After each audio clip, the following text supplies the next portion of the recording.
Mana yang lebih hebat? Prabowo, Anies, atau Ganjar? Mereka adalah para tokoh yang sedang mempersiapkan diri untuk dipilih menjadi pemimpin Republik Indonesia. Mana yang lebih baik? Siapa yang akan terpilih? Mari kita doakan supaya siapapun yang terpilih nanti, dia akan bekerja sama dengan Allah untuk membawa Indonesia ke masa depan yang bertambah baik. Efesus pasal 1 ayat 3 sampai 14 sangatlah luar biasa. Perikop ini menceritakan tentang peristiwa pemilihan yang lebih hebat daripada pemilu. Begitu megahnya sehingga pemilihan ini diungkapkan di dalam satu kalimat yang sangat panjang. Benar saudara, di dalam bahasa aslinya Efesus pasal 1 ayat 3 sampai 14 adalah satu kalimat. Bayangkan, ada 257 kata dibagi menjadi 11 ayat. Dan di dalam Alkitab terjemahan bahasa Indonesia dipotong-potong menjadi 8 kalimat. Untuk apa kalimat sepanjang itu? Untuk suatu pemilihan. Yaitu pemilihan tentang Anda dan saya yang menjadi anak-anak raja, anak-anak presiden sorga, pangeran dan putri kerajaan Allah. Bagaimanakah peristiwa pemilihan kita itu terwujud? Yang pertama, pemilihan kita dibiayai sepenuhnya oleh sorga. Ayat 3 katakan, terpujilah Allah dan Bapa Tuhan kita Yesus Kristus, yang dalam Kristus telah mengaruniakan kepada kita segala berkat rohani di dalam sorga. Artinya, keselamatan kita adalah atas biaya sorga. Sepenuhnya adalah pemberian Allah. Sepenuhnya kita tidak berkontribusi apapun. Seluruh berkat rohani sorga dicurahkan demi Anda dan saya. Yang kedua, pemilihan kita sudah ditetapkan sebelum kita, bahkan sebelum dunia dilahirkan. Wah, bagaimana? Ayat yang keempat katakan, sebab di dalam Dia Allah telah memilih kita sebelum dunia dijadikan, supaya kita kudus dan tak bercacat di hadapannya. Luar biasa. Keselamatan bukan suatu kebetulan. Yang ketiga, kok bisa dipilih sebelum dijadikan? Ayat yang kelima, dalam kasih Ia telah menentukan kita dari semula oleh Yesus Kristus untuk menjadi anak-anaknya sesuai dengan kerelaan kehendaknya.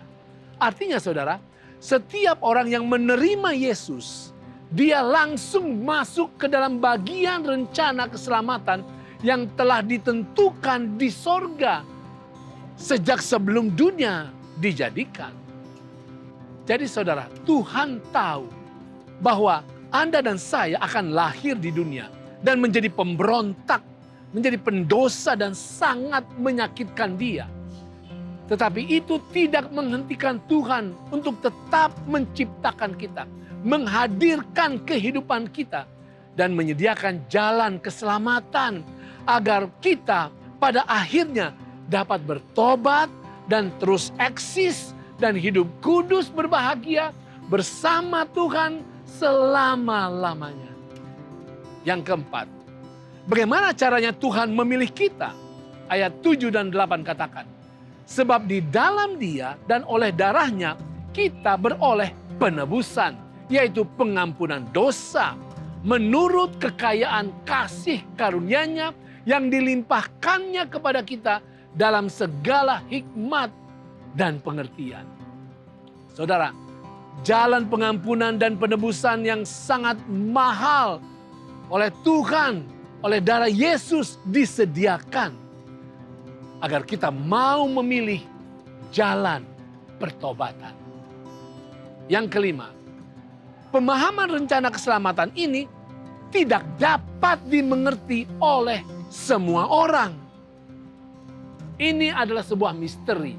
Ayat yang ke-9 katakan, sebab Ia telah menyatakan rahasia kehendaknya kepada kita, sesuai dengan rencana kerelaannya, yaitu rencana kerelaan yang dari semula telah ditetapkannya di dalam Kristus. Perhatikan saudara, hanya orang yang menerima Yesus sepenuhnya yang dapat mengerti rencana keselamatan. Yang keenam, apakah target utama Tuhan di dalam memilih kita untuk menjadi anak-anaknya? Ayat yang ke-10 katakan, sebagai persiapan kegenapan waktu untuk mempersatukan di dalam Kristus sebagai kepala segala sesuatu, baik yang di sorga maupun yang di bumi. Jelas saudara, Tuhan hendak membawa pulang planet dunia yang tersesat dan yang menyimpang ini kembali ke dalam network jaringan kerja sorga. Yang ketujuh, bagaimanakah kita dapat memastikan bahwa kita telah dipilih oleh Tuhan? Ayat 13 dan 14 katakan, ketika kamu percaya, dimeteraikan dengan Roh Kudus yang dijanjikannya itu. Dan Roh Kudus itu adalah jaminan bagi kita sampai kita memperoleh seluruhnya. Artinya, Tuhan kirimkan Roh Kudus untuk senantiasa menyertai kita. Itu sebabnya, marilah kita hidup senantiasa di dalam bimbingan Roh Kudus.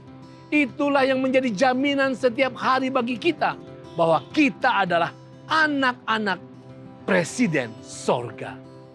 Benar saudara, Tuhan bukan hanya raja bagi kita, tetapi presiden juga. Kenapa? Karena selain Tuhan telah memilih kita, kita juga terus memilih Dia. Itu keren.